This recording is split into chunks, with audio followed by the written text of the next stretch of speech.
کہتے ہیں 190 million pound میں سزا ضرور ہوگی.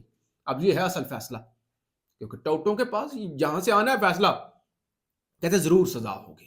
کل سے چیزیں بہتر ہو جائیں گی.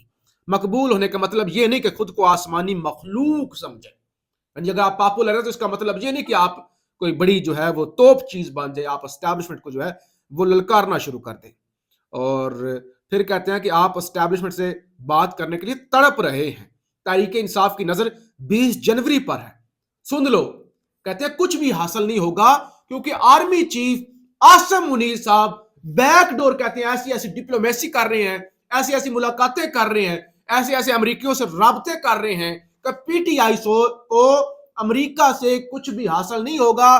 جن لوگوں نے 20 جنوری پر نظریں لگائی ہوئی ہیں ان کو شدید مایوسی ہوگی, کیونکہ عاصم منیر صاحب نے جو ہے وہ گیم جو ہے وہ پکی ڈال دیا ہے. کل عمران خان کو جی کہتے ہیں سزا ہو جائے گی. پھر جنرل عاصم منیر صاحب کے بھائی کے حوالے سے بھی سوشل میڈیا پہ کافی خبریں چل رہی ہیں اور ایک مبینہ نوٹیفکیشن بھی شیئر ہو رہا ہے.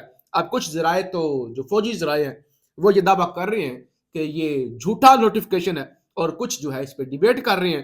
اور اس کے اندر نوٹیفکیشن میں لکھا گیا ہے فیڈرل بورڈ میں بڑے پیمانے پر تبدیلیاں. آرمی چیف حافظ سید عاصم منیر, کیونکہ آرمی چیف کے بھائی اسکول ٹیچر ہے تو لہٰذا یہ فیڈرل بورڈ آپ کا جو تعلیمی بورڈ ہے اس کے اندر یعنی ان کو کہتے ہیں تعینات کیا گیا ہے. ان کے بھائی ہاشم منیر کو فیڈرل بورڈ میں ڈائریکٹر ایفیلیشن کا چارج دے دیا گیا ہے.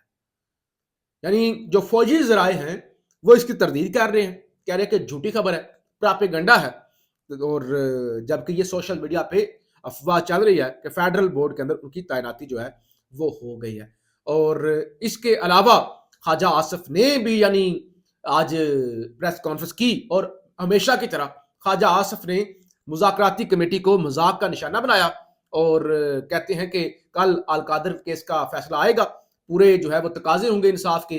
امریکہ نے بانی کو جو ہے ریلیف دینے کا کوئی مطالبہ نہیں کیا, اور ایبسلیوٹلی ناٹ کہنے والے امریکہ کے آگے لیٹے ہوئے ہیں.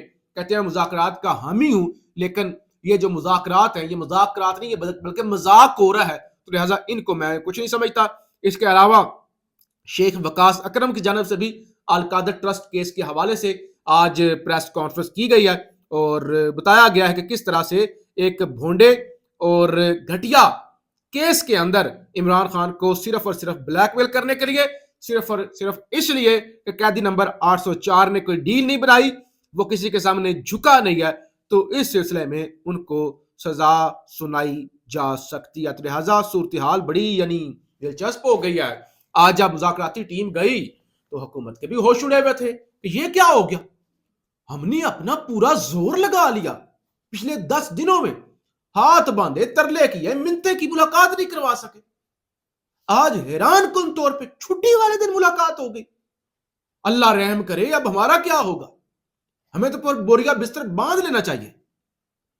تو لہٰذا یہاں پہ نیندیں اڑی ہوئی تھی, اور وہاں اسٹیبلشمنٹ کو بھی انتظار تھا کہ قیدی نمبر 804 اب تو مان جائے گا, لیکن وہاں سے خان نے ایک ہی مطالبہ کہ نہ, مجھے اپنی رہائی نہیں چاہیے, مجھے اپنی رہائی نہیں چاہیے, میں نے کوئی اپنے حوالے سے ڈیل نہیں کرنی, میں جیل میں بیٹھا ہوں, بس بیٹھا ہوں, بس ٹھیک ہے, میرے لوگوں کو رہا کرو. اور جو میرے لوگوں کو 26 نومبر ڈی چوک جناح ایونیو پر گولیاں ماری گئی ہیں اس کا حساب دو. میں اپنے ورکر کے خون کا سودا نہیں کروں گا, نہیں کروں گا. تو مختصر یہ سادہ الفاظ کے اندر ون لائنر یہ ہے کہ قیدی نمبر 804 نے آج این آر او دینے سے واضح طور پہ انکار کر دیا ہے, اور اس نے ایک ایسی مثال قائم کر دی ہے جو پاکستان کی 77 سالہ تاریخ میں آج تک نہیں ہوا, کیونکہ یہاں تو لوگ جھولیاں اٹھا کے اسٹیبلشمنٹ سے رحم کی بھیک مانگ رہے ہوتے ہیں, اور وہ پھر ان کو رحم آ جائے یا کوئی ڈیل بن جائے تو اس کے بعد وہ مہربانی کرتے ہیں. لیکن یہاں پہ صورتحال مکمل الٹی بنی پڑی ہے کہ انتظار ہو رہا ہے کہ عمران خان کو پوزیٹو سگنل دے, لیکن عمران خان اپنے موقف سے پیچھے نہیں ہٹ رہا. وہ کہتا ہے کوئی ایگزیکٹو آرڈر نہیں, کوئی این آر او نہیں ہے, جو ہوتا ہے کر لو, سزا سنانی ہے سزا دو, سنا دو سزا. میں اپنے موقف سے ہرگز ہرگز ہرگز پیچھے نہیں ہٹوں گا. پاکستان زندہ باد.